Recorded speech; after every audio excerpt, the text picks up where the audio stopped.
Hello everyone. In this video, we are going to see the Vivado HLS example project on FFT, and we'll see that how we can change the different parameters such as the FFT size, the data type, and the word length, and create different HLS IPs for FFT based on our requirement. So first, to access the example, open the HLS window, go to the Open Example project, click on Design Examples, FFT, and then go to FFT Single. This is the name of the example project. Click Next. Then browse to the location where you want to create the project. Click OK and then Finish. This will open the example project.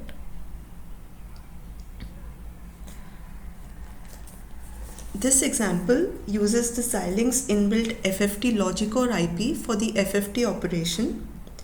It performs complex 1024.FFT with 16-bit fixed point architecture. We can find the source file under the sources tab, which is fft_top.h.cpp. So here the top function is fft_top. So there are 4 arguments in the top function. The first one is direction, which is the direction of the transform, which is boolean 1 for FFT and 0 for IFFT. The next 2 arguments are complex 1024 point arrays, which are basically the input and output of the FFT core. The fourth argument, it's a status argument which indicates whether an overflow occurred during the FFT operation or not. Then they have defined different pragmas for the interfaces of the arguments of the top function. So input and output and overflow have been defined as FIFO interfaces, and the data pack pragma, it basically combines the real and imaginary parts of these complex arguments into a single word. They use the data flow optimization, which is mandatory for the HLS implementation of FFT. It's because the input and output to the FFT, which is indicated here, they must be defined as FIFO buffers. So the data flow optimization, it creates FIFO interfaces between all the subfunctions and also enables a task level pipelining.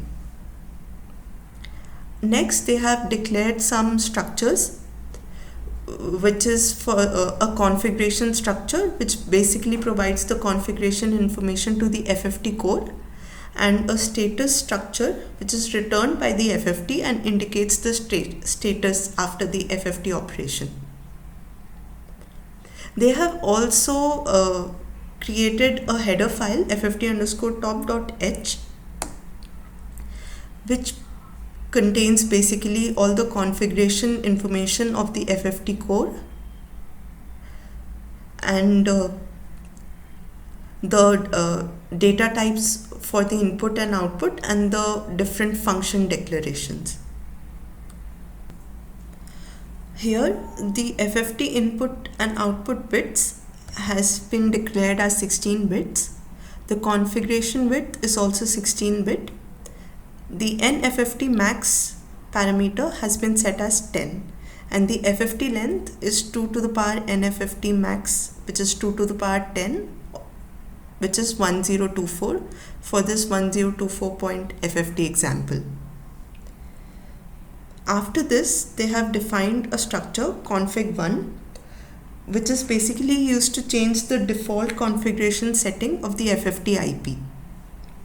So it overrides this predefined structure, which is params_t. It's present in the FFT library.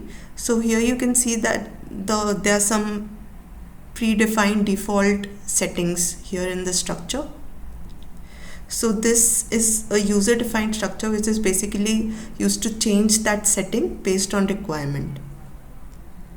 Then we use this config1 to be the type definition of the configuration and status structures which are sent as input and output of FFT. Now coming to the data type declarations. So they have separate declaration for the input to the IP and output of the IP. So both are declared as AP fixed 16,1. Then they have the complex declarations also. And so we can see here that all the inputs are declared as complex data in and the outputs are declared as complex data out. Now coming back to the FFT underscore top function. So we can see that there are three sub-functions here. So the first function, it's used to write the configuration information into the config structure. So it's writing the direction information and the scaling factor. And then it is copying the input into another buffer before sending to the FFT. Then there's call to the FFT core, and this is followed by another function which again copies the output of the FFT into a buffer and reads the status of the FFT, whether an overflow has occurred or not. So this status reading is optional.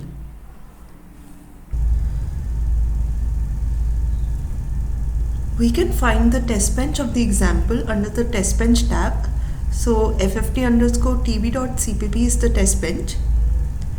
So here the FFT IP is tested for 20 different test cases and the corresponding data files are also indicated here.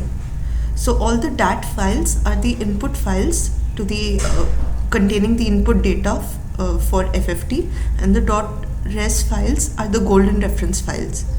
So here we have a for loop in the test bench.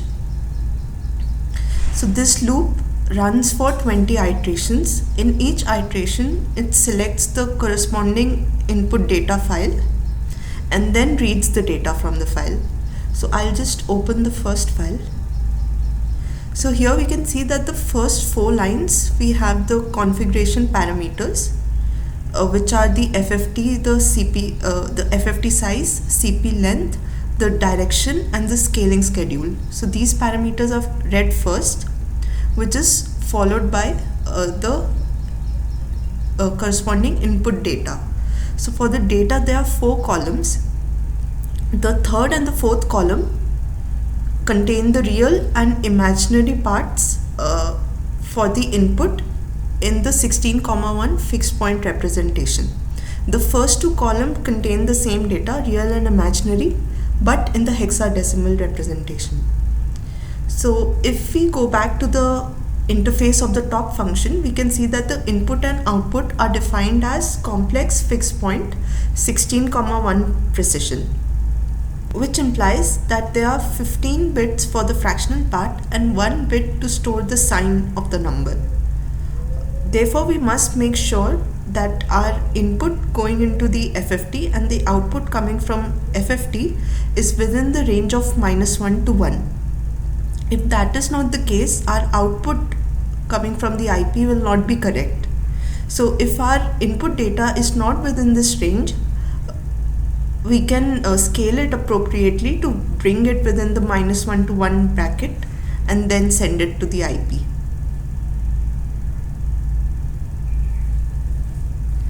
So in the test bench, the data, all the 1024 complex samples are stored in this array xin underscore input, and then we have the call to the FFT top function. So here we are sending the direction, the input data, the output data complex array, and we are then checking the overflow status. So here we are checking the overflow status. After this, we select the corresponding golden reference file and we read the data from that file and we compare the data with our output from the IP. So in case there's a mismatch here, this error num will get incremented. So this operation, this entire loop is run for the 20 cases, and after this we check that if the error num is greater than 1, which implies that there was a mismatch here, or if there's an overflow, In that case, the simulation fails and we return 1. Otherwise, the simulation is passed and we return 0. So this was the working of the HLS example on FFT. Now we'll see how we can test this code in a separate HLS project. So it might happen that you might want to integrate the FFT block with some other existing blocks in another HLS project. So we'll see how we can do that. So for that, we'll open another Vivado HLS window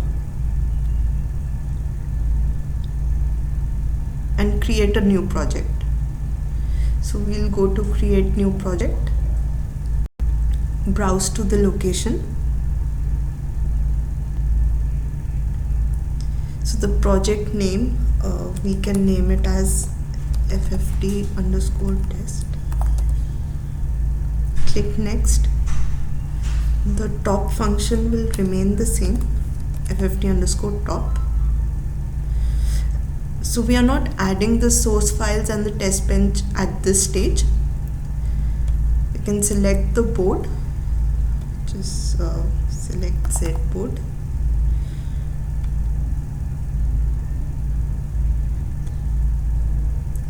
And click finish. This will create a new project.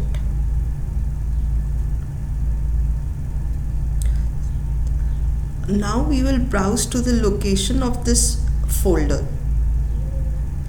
So, and we'll copy all the source files there. So we have a test bench and we have a FFT_dot.cpp and FFT_top.h. So we'll copy these 3 files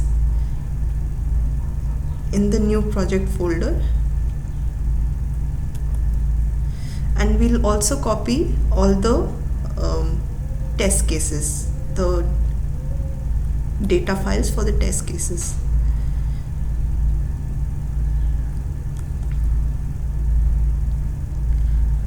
Now we'll include all these files. So we'll go to sources, add files, and we'll select the FFT_top.cpp. For the test bench, we'll again go to add files and add the test bench here, and we'll include all the data files which is in the data folder. So now we can see that all the sources have been added here. Now there's one important change which we need to make in the solution settings. So if we go back to the original FFT example and open solution settings here, we can see that there's a configuration data flow setting which has been set here. So here the data flow channel has been set as FIFO, which is mandatory for the FFT implementation. So for FFT, the channels between the different functions, it must be of FIFO type. So we need to replicate this setting in our new project also. So we'll go to the new project, go to solution settings, go to add, and we'll select the config data flow from the drop down menu.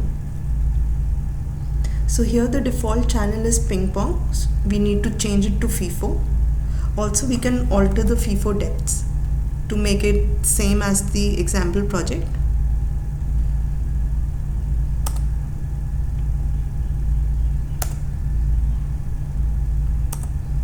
Click OK. OK. So this change is very important. If we don't do this, then the CRTL co-simulation will get stuck and it will not complete. So I was successfully able to complete the synthesis and the CRTL co-simulation for the original FFT example. Now we will see how we can change the different parameters in this example. So we'll start by changing the word length. So here the word length has been set to 16 bits. We'll change it to 32 bits. So for that, we have to change the settings in the header file. So we'll go to the header file and we'll change this FFT input width and FFT output width parameter to 32.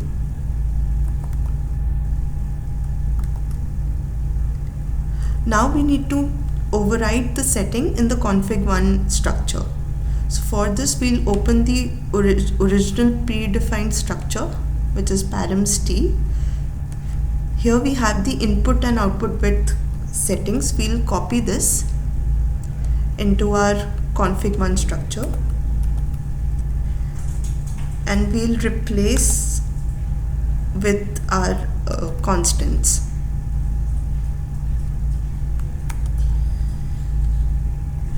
So this overrides the original setting. With this change, all the type definitions have also changed to 32,1. So the architecture remains fixed point. It has been changed from 16,1 to 32,1.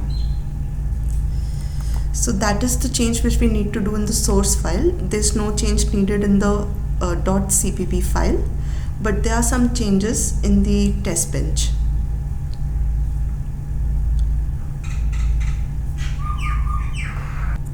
So in the test bench, we can see that they are reading these 4 values from the row, but they are only making use of the hexadecimal values here. So basically they are converting the hexadecimal values to fixed point 16,1 and then they are passing it to the FFT. But we cannot use the same logic here because this conversion is explicitly for 16,1 fixed point precision, whereas in our case we have 32,1 precision now. So instead of using the hexadecimal values, we'll directly make use of the fixed point values. So I'll just copy these values here. Now we are directly passing the fixed point 32,1 as input to the FFT, and we can also comment out this hexadecimal to fixed conversion logic.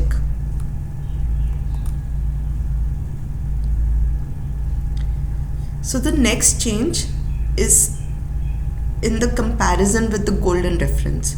So again, for the golden reference, these values are explicitly for 16,1 precision. So here in the test bench, they are checking whether the golden reference exactly matches with the output, which in our case will not be true because of the 32,1 precision. So instead of that, we'll check whether the difference between the golden and the output of the FFT is above certain threshold. So first we need to convert the golden and the FFT output to floating point.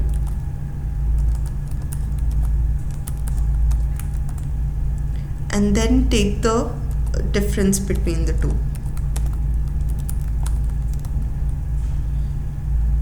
So we'll check if the magnitude of the difference is greater than a threshold 0.0001.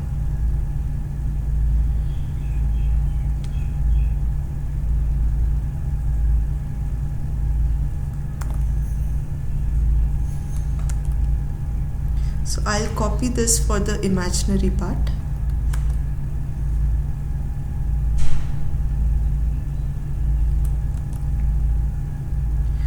This will become imaginary. Okay. Now we'll run the C simulation.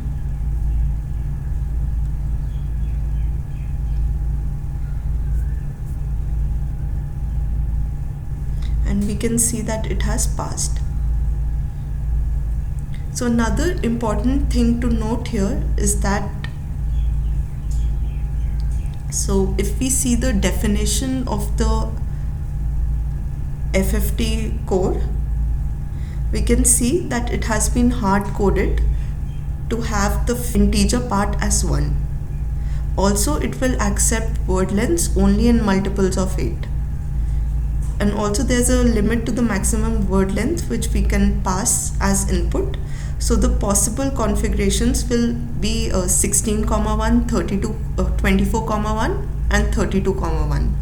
So the integer part will always be 1. Okay, so now we can proceed with synthesis for the 32-bit word length.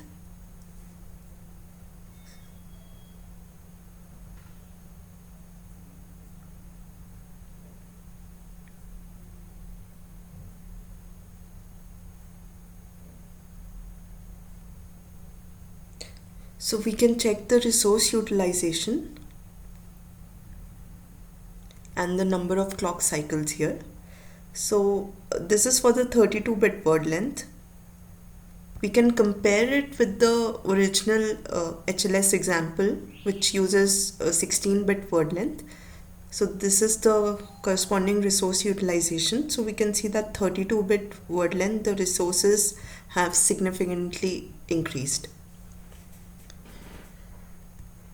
Okay, so now the next parameter which we can alter is the FFT size. So here it has been set to 1024. So now I will discuss the steps of changing the FFT size to 512. So here we have this NFFT max parameter in the header file. So we can change it to 9. So this also changes the FFT length to 512.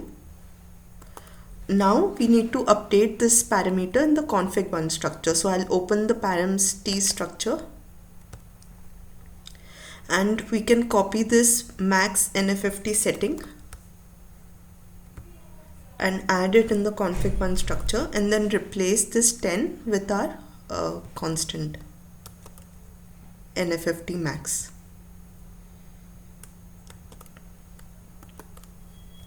So this has now changed the setting for 512.FFT. Now, since all the test cases which we were using were for 1024.FFT, I've created a separate test case for the 512FFT. So basically it takes the golden reference from MATLAB. So I'll add these data files into the test bench source.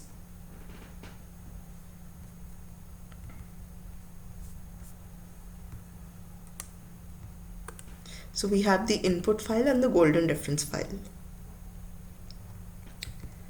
So this is the input file. So here we can see that I've set the direction as 0, which means it is the IFFT transform 512.IFFT. So here one thing which I want to highlight is that the direction of the transform is runtime configurable. Means we can use the same hardware IP block for FFT as well as IFFT. All we need to change is the input, the directional input from 1 to 0. Also, the golden reference has been taken from MATLAB. So for this example, if we see that there was a scaling factor which we were using, which was particularly for the 1024.FFT, and it was applied to all the 20 test cases because it was hard-coded here in the IP, irrespective of whether we were doing FFT or IFFT. But now, since we are doing 512 IFFT and we want our output to match with MATLAB, we need to change this value of the scaling factor. So this factor will be changed to hexadecimal 1AA. You can find more details about the scaling schedule in the FFT Logicode documentation provided by Xilinx. But however, I'll briefly discuss why I've used this scaling factor for 512.IFFT. So if we look at the binary representation of this hexadecimal number, and if we group every 2 digits together, so every 2 digits grouped together correspond to the scaling which is applied after every 2 stages in the FFT butterfly structure. For example, the FFT 512 FFT structure has 9 stages. So when we look at the first 2 digits, it is 10, which is 2. This implies that the output after the first and second stage in the butterfly structure is scaled by a factor of 2 to the power 2, which is 4. Again, we see that the next two digits of the scaling factor are 1, 0, which is again 2. So this implies that the output after the third and fourth stage is also scaled by a factor of 4. Similarly, output after the fifth and sixth stage is also scaled by a factor of 4, and output after the seventh and eighth stage is also scaled by a factor of 4. Now the last two digits are 0 and 1. So this grouping corresponds to a scaling factor of 2, which implies that the output after the ninth stage is scaled by a factor of 2. So if we multiply the scaling factors after each stage, we will get 5 and 2. So this implies that our output is scaled by a factor of 5 and 2. Also, the scaling schedule must only be applied to the IFFT transform. In case we are using FFT and we want our output to match with MATLAB, we do not need to apply any scaling on the scaling for the transform. There are some changes in the test bench as well. So we'll go to the test bench. So here, since we are reading all the 20 test cases, we can comment out this for loop. And we can set this frame to be 20, so that it only reads a single file.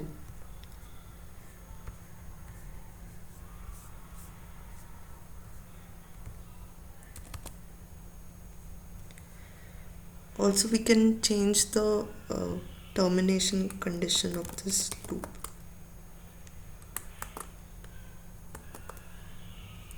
Now the test bench will only read the test case corresponding to the 512 IFFT. So I'll run the C simulation.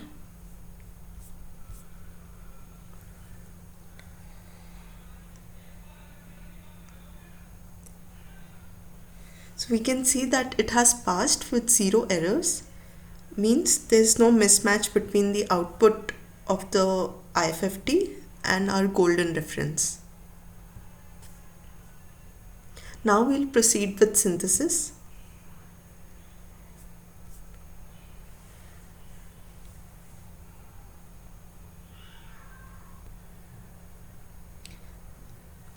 So after synthesis, we can see that the number of clock cycles have significantly reduced for the 512 FFT, 32 bits.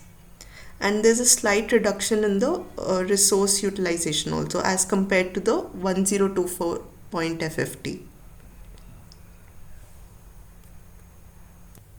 Okay, so one other change which we can make in the FFT configuration is that we can change the data type of the architecture. So right now it is fixed point. We can change it to floating point. So for that, we need to go to the header file. And we can change the data type declaration here. So we can just change it from fixed 32,1 to float. So I'm changing the type of the input and the output.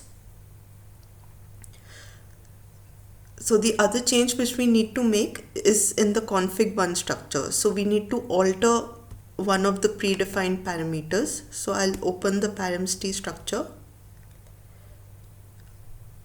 We need to change the phase factor width. So for the fixed point architectures, it has been set to 16. For floating point, it should be 24 or 25. So I'll just copy this setting here. And I'll override the phase factor width to 25. Also, there are some changes which we need to make in the header file, in the source file.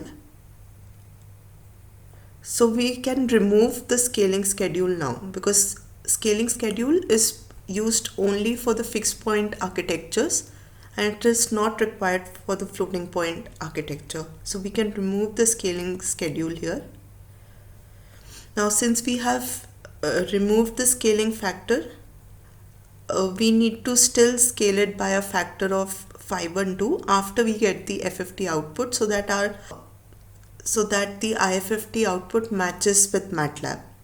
So that process we can do in this loop. So here we are basically copying the output of the IFFT into another buffer.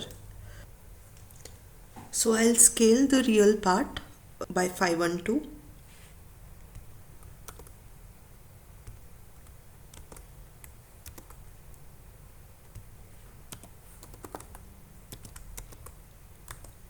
Divided by the FFT length, which is 512. Similarly for the imaginary part.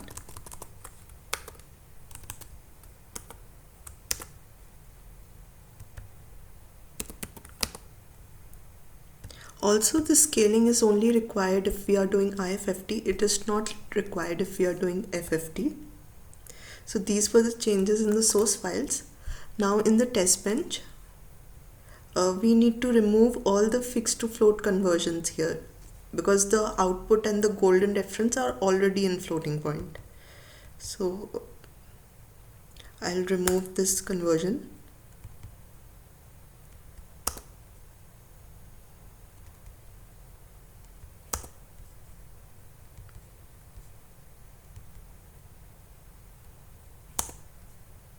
Okay, so it has been removed from everywhere.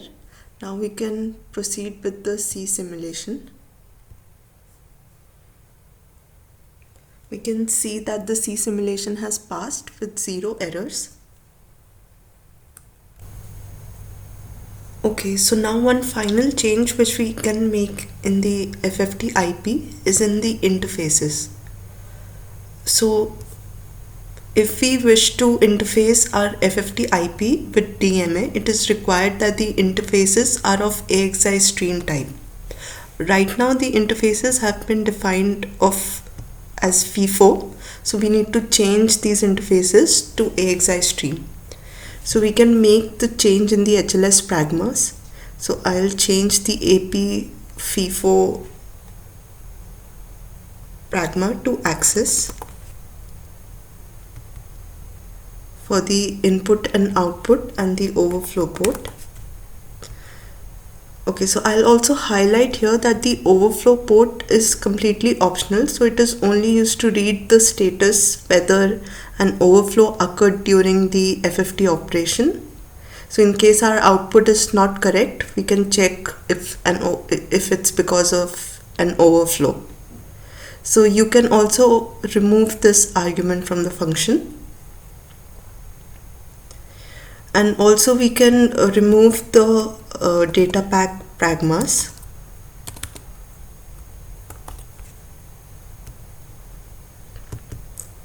Now we need to change the ports to HLS stream.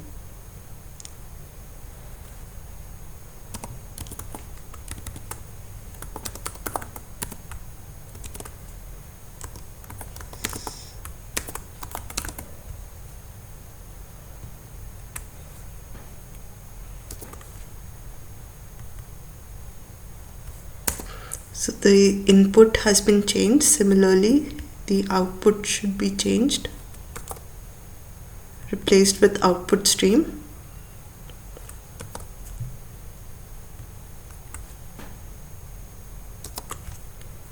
So now we need to declare the access data structure in the header file. We need to define it. So we'll go to the header file. And we'll create a structure access data, which is basically the stream structure. So here the data field, which is of type complex float, and we have the last field, which is of type, which is basically a single bit.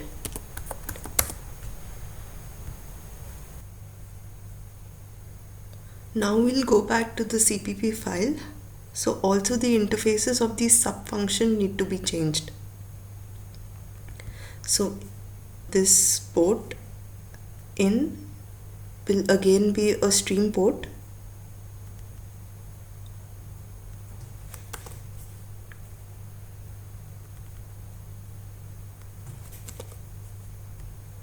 Now in this for loop we need to read the value of the input from the stream and then store it in this out array. So we'll declare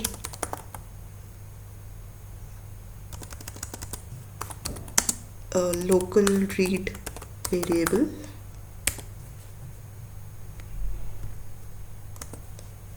which will read the values from the stream.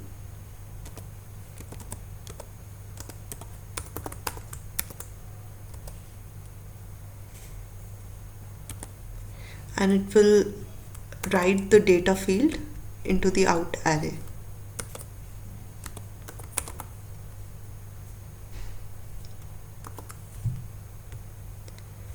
So a similar change needs to be made in this function. So the output needs to be of type stream now.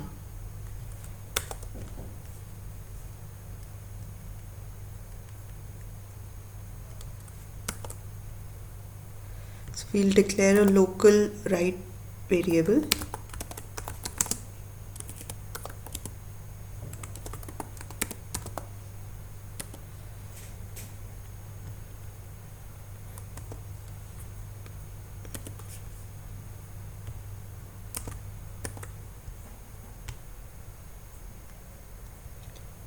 And within this for loop, a local write dot data should be this.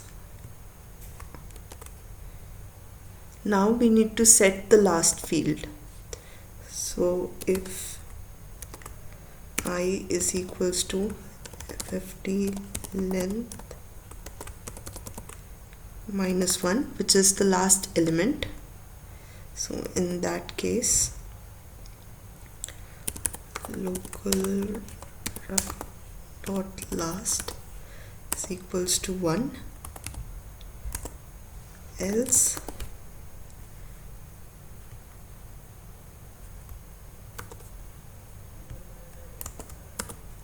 it's 0. So this is the last field, and after this we'll write it to the stream.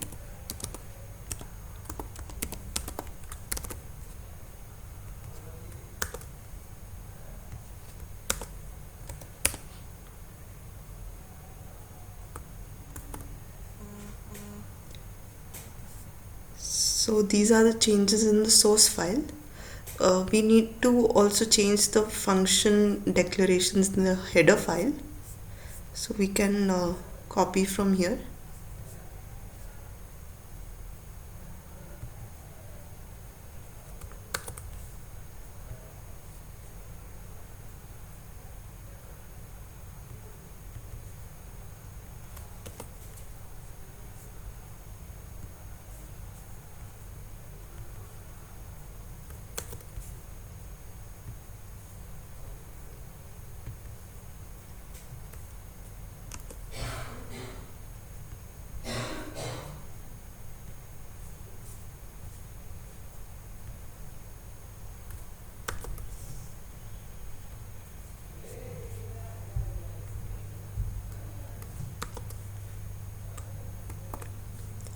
Now in the test bench also we need to change all the arrays to stream.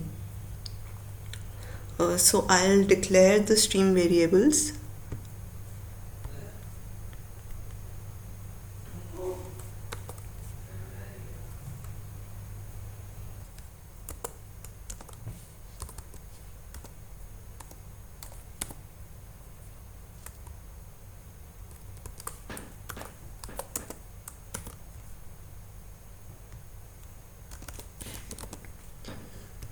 We'll also declare the local read and local write variables.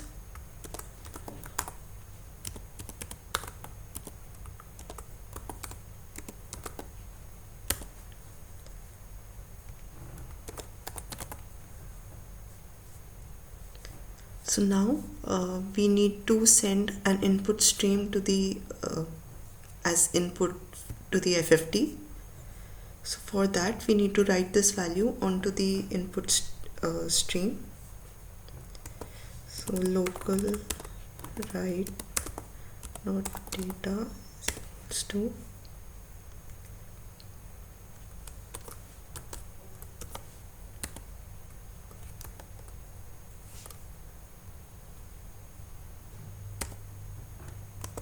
and we also have to indicate the last signal as 1 for the last element.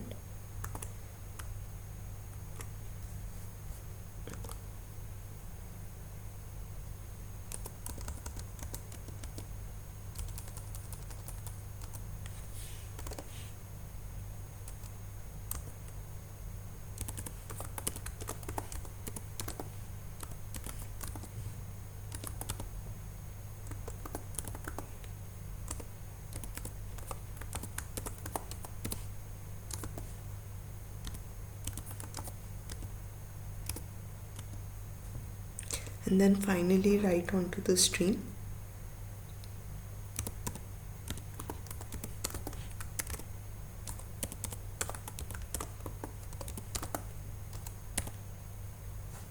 So now this stream will be sent as input to the IP, and the output is going to be also a stream.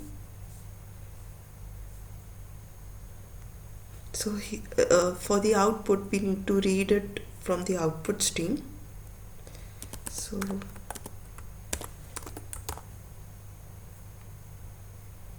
read is equals to out dot read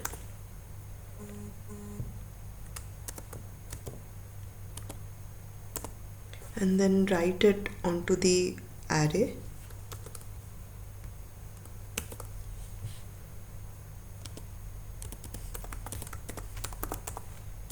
Dot data.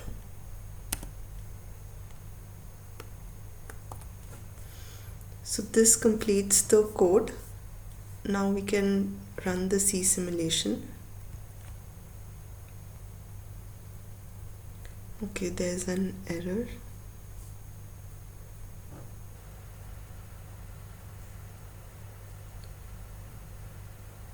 Okay, so this should be made equal to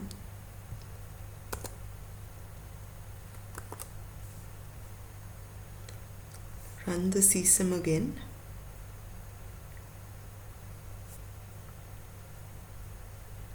We can see that it has passed. Now I'll create a new solution because we'll compare the synthesis report of fixed point and floating point architectures. So we'll go to project, new solution, and the board can be Z board. Okay, finish. So we can see that the new solution has been created. So now we'll proceed with synthesis.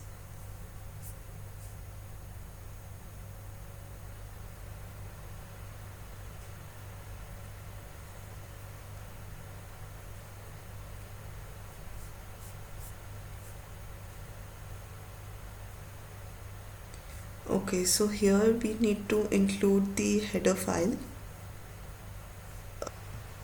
So we need to include the HLS underscore stream.h header file.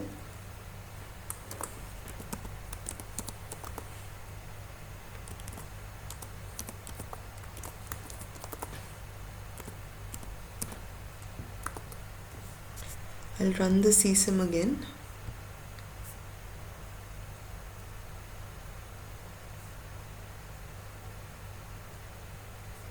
And now the synthesis.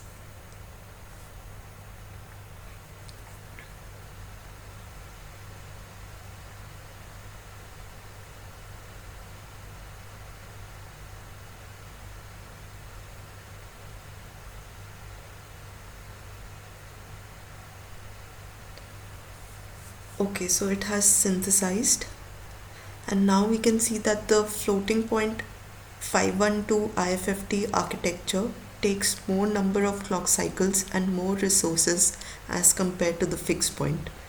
So here is the synthesis report for fixed point.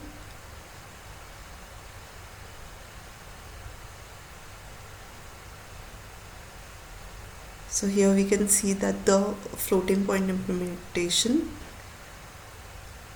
takes more hardware and latency. Now we'll do the CRTL co-simulation.